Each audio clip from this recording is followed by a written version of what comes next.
Michael McCann is the Sports Illustrated legal analyst, and he is, how about that segue? He's been all over Deflategate, and he joins us now. What is today about, Michael?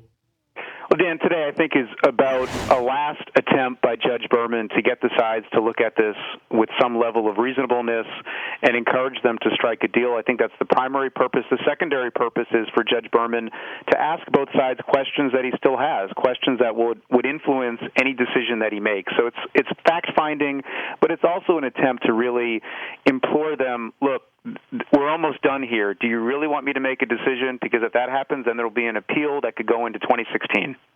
Does either side present anything today? They'll present arguments. They're not going to present any evidence, and in all likelihood, there won't be any witness testimony. It will be very similar to the other hearings, which is basically a question and answer period for the judge to ask questions to the lead counsel for each side. Is there somebody in the lead here if you were going to handicap this?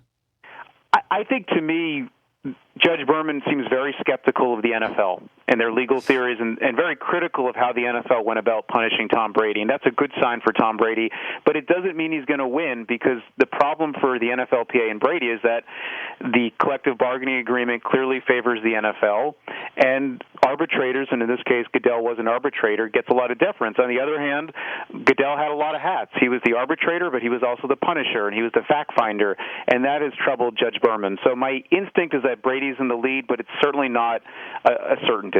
How many ruling options does the judge have? The judge can really do two main things, one of which is to vacate the suspension, which would be Brady plays and the NFL appeals. The other is to confirm the suspension. Brady then is subject to the suspension, but he can then petition for a stay. And I won't get into the details of that, but basically Brady could lose but still play this season, depending upon how long it takes to get an appeal. Judge Berman could try something else, though. I don't think he's going to do that, but he could modify the arbitration award. He could say, look, I'm going to send this back to you. You need to get somebody independent to look at this, maybe Paul Tagliabue, maybe former Judge Jones, who presided over Ray Rice's appeal. The problem with that is that it's very susceptible to being reversed, that the judge has to be cautious in how he goes about the award. So my guess, Dan, is that he'll either vacate it or confirm it. Thank you, Michael. Great work. Anytime, Dan. Thanks for having me on. Michael McCann, Sports Illustrated legal analyst.